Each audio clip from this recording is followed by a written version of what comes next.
Welcome to exam गोल। आज की इस वीडियो में हम देखने जा रहे हैं बायोलॉजी और बायोलॉजी से जंतु विज्ञान का वर्गीकरण। जितने भी हमारे क्वेश्चन इस टॉपिक से बनते हैं आज हम इस वीडियो में कवर करेंगे और पूरी डिटेल के साथ उन सभी के बारे में बात करेंगे। तो चलिए शुरू करते हैं। तो आज का क्वेश्चन नंबर फर्स्ट हमारा है, रेशम का उत्पादन किससे होता है।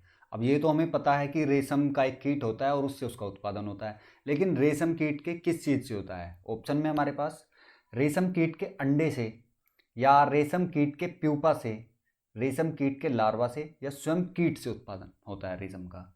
हमें इसमें राइट आंसर बताना है। अब सबसे पहले इसका राइट आंसर मैं बता देता हूँ। राइट आंसर होगा इसका रेशम कीट के प्यूपा से। अब ये प्यूपा क्या है, प्यूपा के बारे में समझ लेते हैं। तो ये जो कीट होता है ना रेशम का, इसका एक जीवन चक्र, यानी कि कीट के जीवन चक्र की एक अवस्था की ये तीसरी अवस्था है। इसको ऐसे समझे जैसे एक छोटा बच्चा होता है, तो छोटा होता है तब उसको शिशु कहते हैं, फिर वह थोड़ा बड़ा हो जाता है तो वह किशोर अवस्था में आ जाता है, फिर वह और बड़ा हो जाता है युवा अवस्था में आ जाता है, और फिर वह बुढ़ापे की तरफ चलता है। तो उसी तरह से इनके ये जो रेशम का कीट है इसकी चार अवस्था है जीवन की। पहली अवस्था इसकी भ्रूण है, दूसरी अवस्था इसकी लार्वा, और तीसरी अवस्था प्यूपा, और चौथी अवस्था पूर्ण कीट, यानी कि ये पूर्ण कीट बन जाता है। तो ये जो तीसरी अवस्था प्यूपा, इससे हमें रेशम मिलता है। तो सही आंसर हमारा रेशम कीट के प्यूपा से हमें रेशम का उत्पादन होता है, हमें रेशम मिलता है। तो बढ़ते हैं नेक्स्ट की तरफ। नेक्स्ट है हमारा, घरेलू मक्खी का लार्वा कहलाता है प्यूपा, इमेंगो, मेगाट या भेक शिशु। तो वही चीज़ है कि लार्वा जो होता है घरेलू मक्खी का, पहले इसकी भी जीवन की चार अवस्थाएं होती है। पहले अंडा होता है, फिर लार्वा, फिर प्यूपा, और उसके बाद ये मक्खी वयस्क हो जाती है। तो ये जो लार्वा है इसको क्या कहते हैं, लार्वा को कहते हैं इमेंगो। घरेलू मक्खी के लार्वा को इमेंगो कहते हैं। इसका राइट आंसर हमारा ऑप्शन नंबर 2 हो जाएगा। बढ़ते हैं नेक्स्ट की तरफ। नेक्स्ट है हमारा, मच्छर में लाल खून का उभर आना किस प्रपोषण के कारण होता है। यानी कि जो मच्छर में, जो अगर मच्छर मर जाता है या फिर मच्छर को हम मार देते हैं उसमें लाल खून होता है, तो वो किस वजह से होता है। वो पौधे की वजह से, तिलचट्टे, स्तनधारी या केंचुआ। तो इसका सही आंसर होगा स्तनधारी, क्योंकि ये लाल मच्छर हमारा खून पीता है पशुओं का, जानवर का, इसी वजह से ये लाल खून इसका उभर जाता है इस पर, मच्छर पर। और ये स्तनधारी वर्ग में आते हैं। जितने भी मतलब जो मनुष्य हैं, हम और जानवर, ये सब ये इस तरह की चीज़ें स्तनधारी में आते हैं।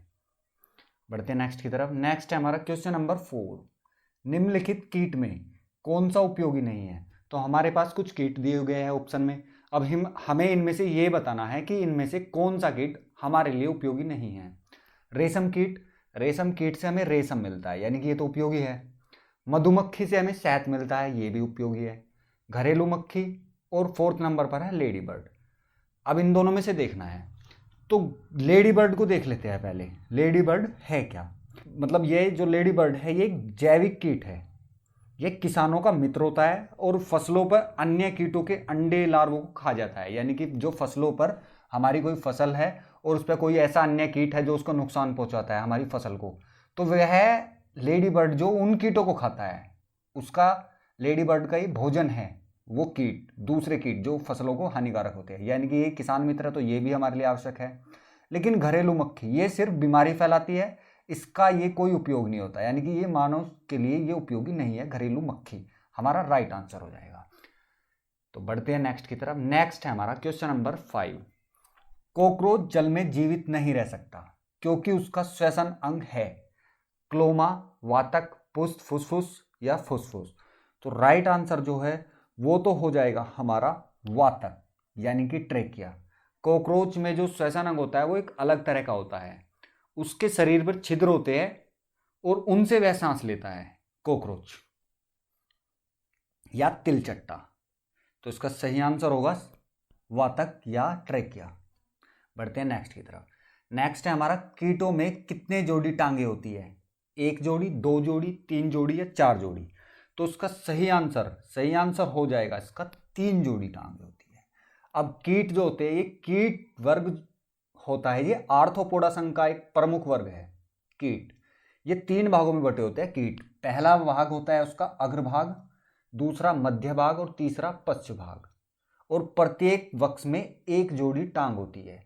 आप इस तरह से समझिए, कोई कीड़ा है, कोई कीट है, अग्रभाग हो गया ये उसका मध्य भाग हो गया और ये उसका पश्च भाग हो गया।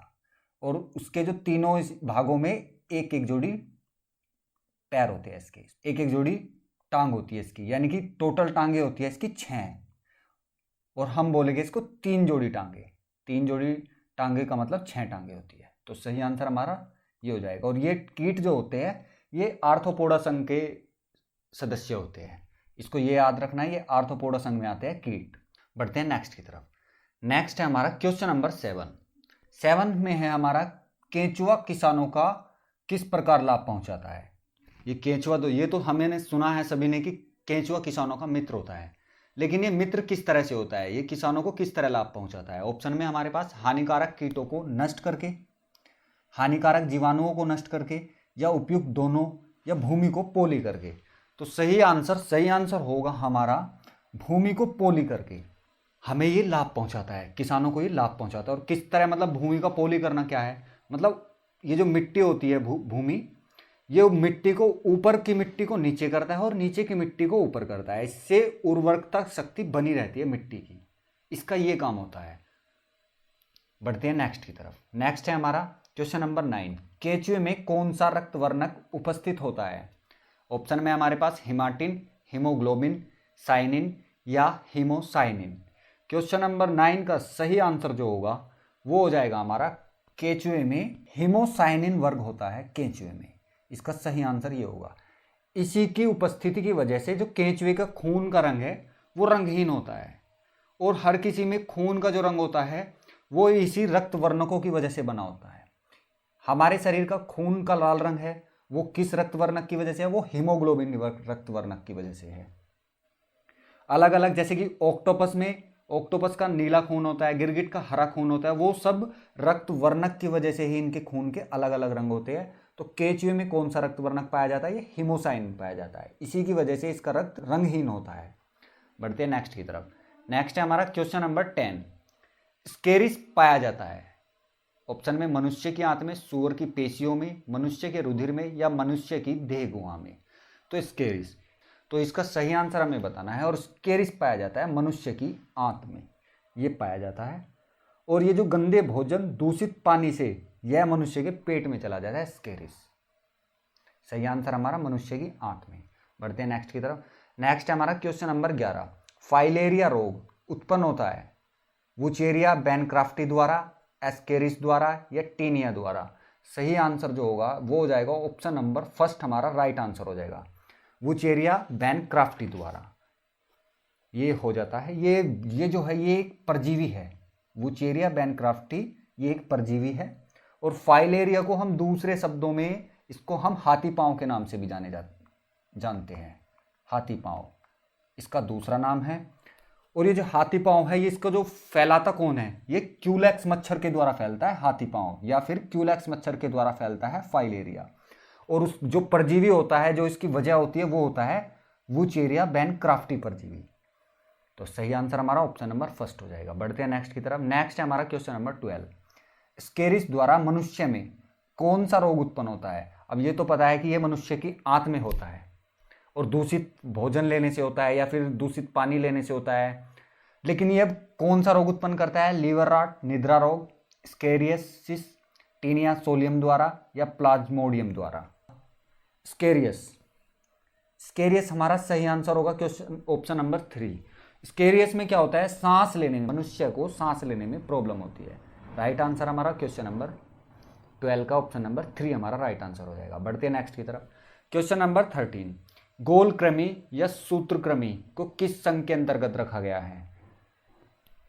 एनेलिडा, आर्थ्रोपोडा, निमेथेलमेनिथीज या इनमें से कोई नहीं। तो गोल कृमि या सूत्रकृमि को निमेथेलमेनिथीज में रखा गया है। सही आंसर हमारा ऑप्शन नंबर 3 हो जाएगा।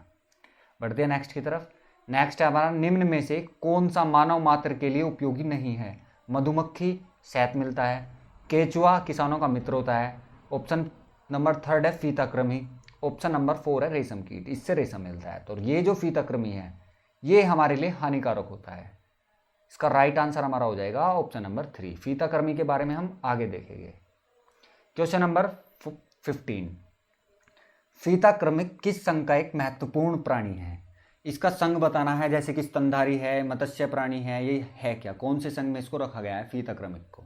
तो इसका सही आंसर होगा हमारा प्लेटीहेल्मिन्थीज। प्लेटीहेल्मिन्थीज हमारा सही आंसर होगा। इसको प्लेटीहेल्मिन्थीज संघ में रखा गया है। अब ये फीताकृमि है क्या? ये एक गाय या सूअर में पाया जाता है। और मनुष्य में किस तरह से पहुंचता है? अगर गाय या सूअर का हम कच्चा मीट का सेवन करते हैं तो ये उससे हमारे शरीर में पहुंच जाता है, और ये जो हमारे शरीर के लिए हानिकारक होता है, तरह तरह की बीमारियां पैदा करता है। फीताकृमिक, इसका सही आंसर प्लेटीहेल्मिन्थीज। बढ़ते हैं नेक्स्ट की तरफ। नेक्स्ट है हमारा क्वेश्चन नंबर 16, अमृतत्व का गुण पाया जाता है। अमृतत्व का गुण पाया जाता है ऑप्शन में हाइड्रा, केंचुआ, तिलचिट्टा या स्पंज। तो सही आंसर हमें बताना है। अमृतत्व का मतलब होता है कि कभी ना मरने वाला। हाइड्रा होता है या केंचुआ, केंचुआ भी मर जाता है, तिलचट्टा भी, स्पंज भी। सही आंसर होगा हमारा हाइड्रा।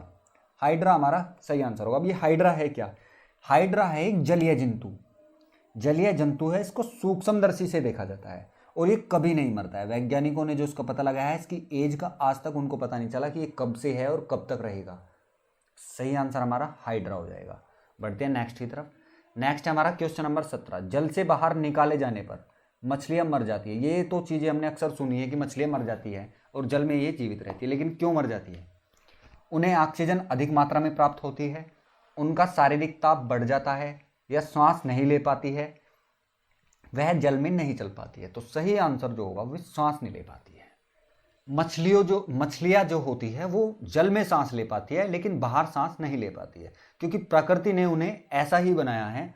उनको सांस लेने के लिए प्रकृति ने उनके पास गिल्स दिए हुए हैं, उनको गिल्स दिए हुए हैं, यानी कि वो गिल्स के द्वारा अपना जो सांस लेती है वो लेती है। ऑक्सीजन कहाँ से लेती है? पानी में जो ऑक्सीजन घुला रहता है उसको वो ले लेती है गिल्स के द्वारा। और जब वे बाहर आ जाती है पानी से, तो वे गिल्स बाहर आकर वे काम नहीं करते, और जो हवा में, वायु में जो ऑक्सीजन होता है वो गिल्स के द्वारा वो उसको ले नहीं पाती।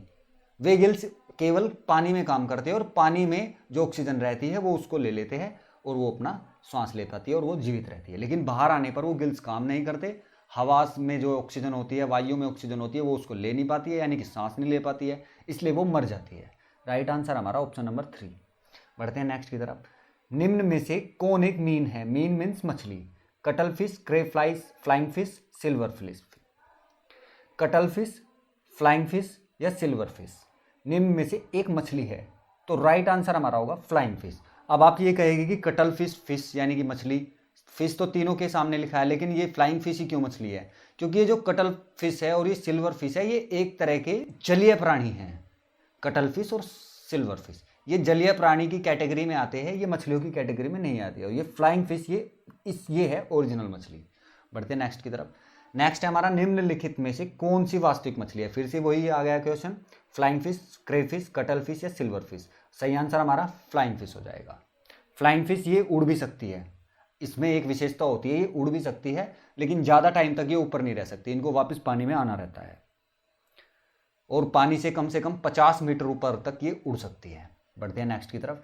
नेक्स्ट है हमारा समुद्री घोड़ा किस वर्ग का उदाहरण है? मत्स्य, स्तनधारी, सरीसृप या मोलस्का। इसका वर्ग बताना है, इसको किस वर्ग में रखा गया है। तो ये रखा गया है, समुद्री घोड़ा भी एक मछली है और इसको रखा गया है मत्स्य वर्ग में। स्तनधारियों में मनुष्य आते हैं और भी आते हैं, एक एग्जाम्पल दे रहा हूँ, स्तनधारी में मनुष्य आते हैं। सरीसृप में जो आते हैं वो सांप आते हैं, छिपकली आती है, कछुआ आता है। मोलस्का में घेंगा आता है, सीपी आता है। तो ये जो समुद्री घोड़ा है इसको रखा गया है मत्स्य वर्ग में। सही आंसर हमारा ऑप्शन नंबर फर्स्ट हो जाएगा। क्वेश्चन नंबर 21, निम्नलिखित में से कौन सा जीव वास्तव में मछली है, यानी कि जो सच में मछली है? स्टारफिश, जेलीफिश, कटलफिश या समुद्री घोड़ा। तो क्वेश्चन नंबर 21 का सही आंसर होगा समुद्री घोड़ा वास्तव में मछली है। बाकी सब ये जलीय जंतु है, जलीय प्राणी है, इनको अलग अलग कैटेगरी में रखा गया है। वास्तव में मछली जो है समुद्री घोड़ा है और ये मत्स्य वर्ग संघ का प्राणी है। बढ़ते हैं नेक्स्ट की तरफ। नेक्स्ट है हमारा मछलियों के हृदय की विशेषता है। इसमें केवल शुद्ध रक्त होता है, इसमें केवल अशुद्ध रक्त होता है, इसमें शुद्ध तथा अशुद्ध दोनों रक्त होते हैं, या इनमें से रक्त होता ही नहीं है।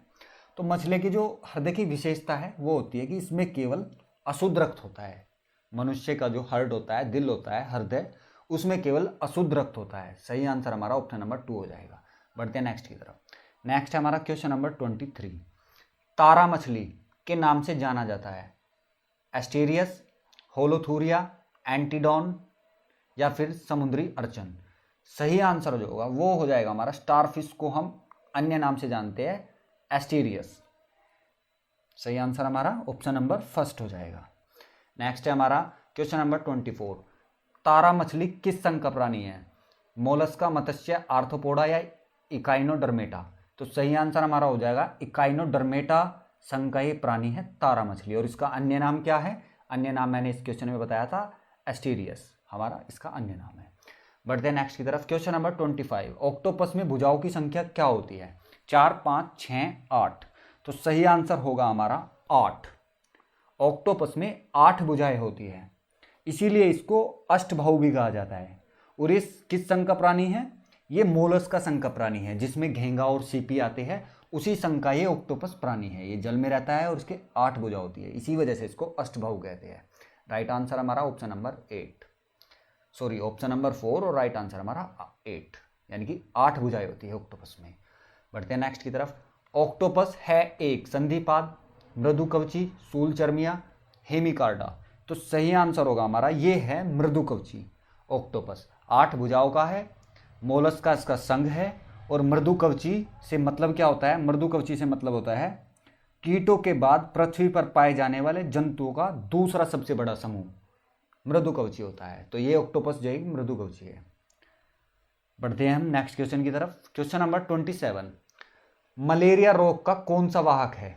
इसका वाहक कौन सा है मलेरिया रोग का? नर क्यूलेक्स, मादा क्यूलेक्स, नर एनाफिलीज या मादा एनाफिलीज। तो सही आंसर होगा इसका हमारा क्वेश्चन नंबर 27 का मादा एनाफिलीज हमारा सही आंसर होगा। ये मादा एनाफिलीज मच्छर होता है एक, ये मच्छर की प्रजाति है उसकी, इसकी वजह से ये मलेरिया फैलता है। सही आंसर हमारा ये हो जाएगा। बढ़ते हैं नेक्स्ट की तरफ।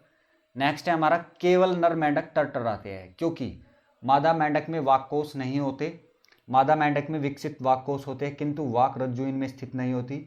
नर मेंढकों में राक वज्जों के 3 युग्म होते हैं, अतः 3 गुणा ध्वनि उत्पन्न कर सकते हैं, इनमें से कोई नहीं। सही आंसर होगा हमारा मादा मेंढक में वाक्कोश नहीं होते। राइट आंसर हमारा ये हो जाएगा। नर मेंढक में वाक्कोश होते हैं, इसलिए ये टरटराते हैं। बढ़ते हैं नेक्स्ट की तरफ। नेक्स्ट है हमारा कीट वर्ग के जंतुओं का एक विशिष्ट लक्षण है। जो हमारा एक वर्ग है कीट वर्ग, उसके जो जंतु है उसका एक विशिष्ट सबसे अलग लक्षण क्या है? 3 जोड़ी पाद, 2 जोड़ी एंटीना, 4 जोड़ी पाद या 1 जोड़ी एंटीना। पाद से होता है पैर, तो उसमें होते हैं कीट वर्ग में 3 जोड़ी पाद होते हैं। सही आंसर हमारा राइट ये हो जाएगा। यानी कि वो पहले बताया था एक अग्रभाग में 1 जोड़ी, दूसरे जोड़ी मध्य भाग में, और तीसरे जोड़ी लास्ट वाले पीछे वाले भाग में। इनकी एक विशेषता होती है, इनमें 3 जोड़ी पाद होते हैं, यानी कि 6 पैर होते हैं इनके। मनुष्य में कालाजार रोग फैलाने वाला मच्छर है पिस्सू, जूं, खटमल या सैंड फ्लाई। क्वेश्चन नंबर 30 का हमें राइट आंसर में बताना है कालाजार रोग कौन से मच्छर से फैलता है? तो सही आंसर जो होगा वो होगा हमारा क्वेश्चन नंबर 30 का सैंड फ्लाई मच्छर से कालाजार रोग फैलता है। सही आंसर हमारा ऑप्शन नंबर 4 हो जाएगा। खटमल से खुजली होती है, जूं सर में होती है उससे भी खुजली होती है, और पिस्सू एक प्लेग जो फैलाता है, प्लेग रोग जो होता है वो पिस्सू की वजह से फैलता है। पी से पिस्सू और पै से प्लेग, ये हमें ऐसे याद रख लेना है।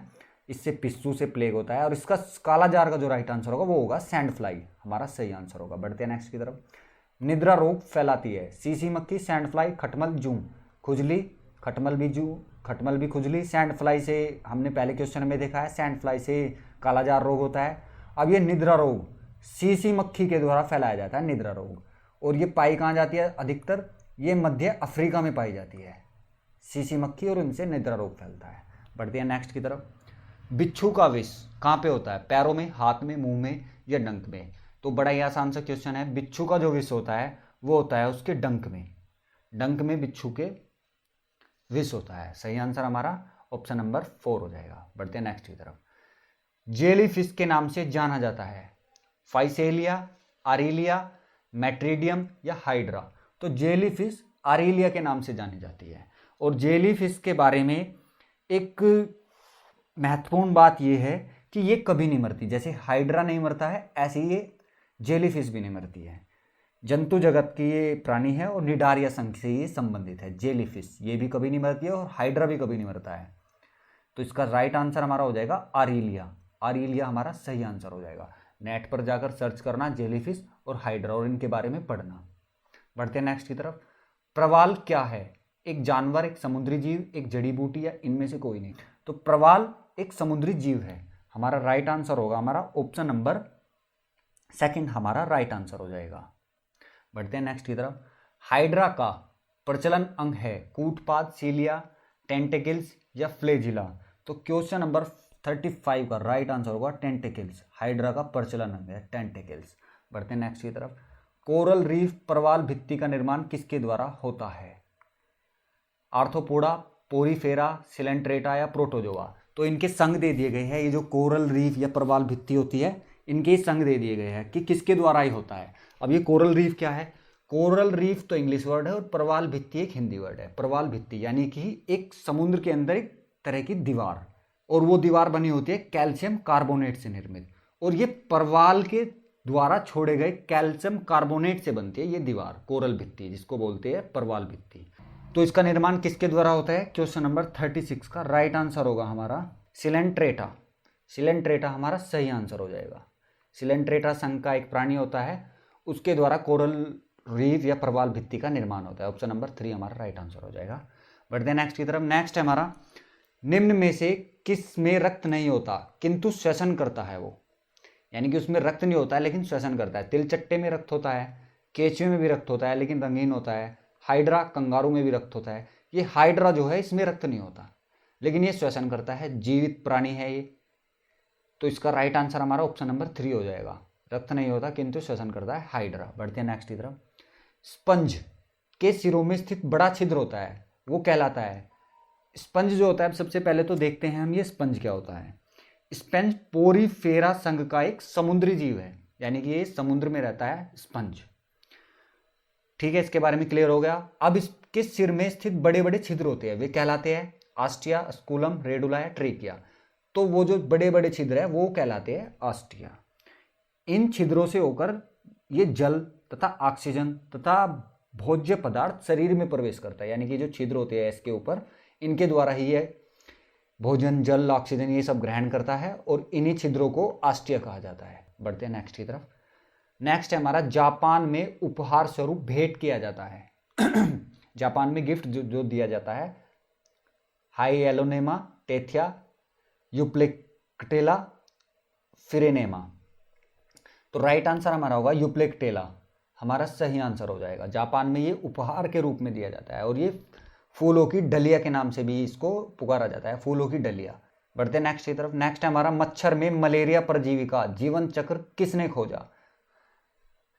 वैज्ञानिक का नाम बताना है जिसने मच्छर में मलेरिया परजीवी का जीवन चक्र खोजा है। लुई पास्चर ने, चार्ल्स डार्विन ने, रोनाल्ड रॉस ने या ग्रेगर मेंडल ने। तो सही आंसर हमें बताना है, वो हो जाएगा हमारा रोनाल्ड रॉस ने मच्छर में मलेरिया परजीवी का जीवन चक्र खोजा है। बढ़ते हैं नेक्स्ट की तरफ। नेक्स्ट है हमारा, निद्रा रोग पैदा करता है। सही आंसर हमें बताना है क्वेश्चन नंबर 41 का। ऑप्शन में हमारे पास ट्राइकोमोनास, ट्रिप्नोसोमा, प्लाज्मोडियम या लिस्मेनिया। तो सही आंसर जो होगा वो तो हो जाएगा हमारा ट्रिप्नोसोमा, हमारा सही आंसर होगा। ये जो निद्रा रोग होता है वो ट्रिप्नोसोमा पैदा करता है। अब ये क्वेश्चन नंबर 42, मलेरिया बुखार पैदा करने वाला प्रोटोजोआ है? पैरामीशियम, लिस्मेनिया, एंटीअमीमा या प्लाज्मोडियम। क्वेश्चन 42 का जो होगा हमारा राइट आंसर वो हो जाएगा हमारा प्लाज्मोडियम, हमारा सही आंसर होगा। मलेरिया बुखार फैलता किस लिए है? मादा एनाफिलीज मच्छर के द्वारा। ठीक है, ये हमें क्लियर है। प्लाज्मोडियम ये परजीवी है। प्लाज्मोडियम परजीवी की वजह से होने वाला रोग जो होता है वो होता है मलेरिया बुखार, और फैलाया जाता है, इसका वाहक जो होता है वो होता है संक्रमित मादा एनाफिलीज मच्छर, जिसकी वजह से मलेरिया बुखार हो जाता है। बढ़ते हैं नेक्स्ट की तरफ। क्वेश्चन नंबर 43, पौधे और जंतु के बीच योजक कड़ी के रूप में जाना जाता है? अमीबा, युग्लिना, प्लाज्मोडियम या पैरामीशियम। क्वेश्चन 43 का सही आंसर होगा हमारा युग्लिना। अब ये पौधे और जंतु के बीच योजक कड़ी का क्या मतलब है? ये होता है कि ये पहले तो सबसे पहले युग्लिना के बारे में जान लेते हैं। युग्लिना है एक प्रोटोजोआ संघ का, प्रोटोजोआ संघ का सदस्य है यूग्लिना। अब यह जंतु, इसका मतलब जो ये कारण बता रहा हूँ, ये योजक कड़ी क्यों कहा जाता है, ये जंतु जो होता है ये सूर्य के प्रकाश की उपस्थिति में तो स्वयंपोषी होता है, और सूर्य का प्रकाश अगर इसे ना मिले तो ये विषमपोषी हो जाता है। इसी कारण इसे हम जंतु में भी पढ़ते हैं, यानी कि जंतु में भी अध्ययन करते हैं और पौधों में भी अध्ययन करते हैं इस यूग्लिना का। और स्वयंपोषी और विषमपोषी से मतलब ये है कि स्वयंपोषी तो वे होते हैं जो अपना भोजन स्वयं बनाते हैं, विषमपोषी वे होते हैं जो अपना भोजन स्वयं नहीं बनाते, वो किसी दूसरे पर निर्भर होते हैं। यानी कि जब सूर्य की किरणें इस पर पड़ रही है तो ये स्वयंपोषी है, ये अपना भोजन सूर्य की किरणों से बना रहा है, लेकिन यानी कि खुद बना रहा है। लेकिन अगर सूर्य की किरणें इसको नहीं मिल पा रही है तो ये विषमपोषी हो जाता है, ये किसी और पर निर्भर करता है अपने खाने के लिए। तो ये दोनों के बीच ये योजक कड़ी है, यानी कि इसको हम जंतु भाग में भी पढ़ते हैं और पौधों के भाग में भी पढ़ते हैं, यूग्लिना को। बढ़ते हैं नेक्स्ट की तरफ। नेक्स्ट है हमारा हरा प्रोटोजोआ के नाम से जाना जाता है। क्वेश्चन नंबर 44, क्वेश्चन नंबर 44 का राइट आंसर होगा यूग्लिना, हमारा सही आंसर होगा। और ये प्रोटोजोआ संघ का प्राणी है, हमने इसके बारे में पढ़ा है अभी। यूग्लिना पौधे और जंतु के बीच की योजक कड़ी है और यूग्लिना हमारा राइट आंसर होगा। हरा प्रोटोजोआ के नाम से भी इसको जाना जाता है। बढ़ते हैं नेक्स्ट की तरफ। अमीबा का प्रचलन अंग है टेंटेकिल्स, कूटपाद, फ्लेजिला या सीलिया।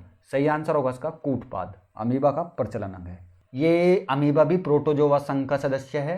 अमीबा भी प्रोटोजोआ परजीवी है अमीबा, और परजीवी का मतलब होता है जो दूसरों पर निर्भर करते हैं। इसका जो प्रचलन अंग है वो है कूटपाद, हमारा राइट आंसर हो जाएगा। क्वेश्चन नंबर 46, चप्पल की आकृति का जंतु है अमीबा, पैरामीशियम, ट्रिप्नोसमा या जियार्डियो। राइट आंसर हमारा पैरामीशियम।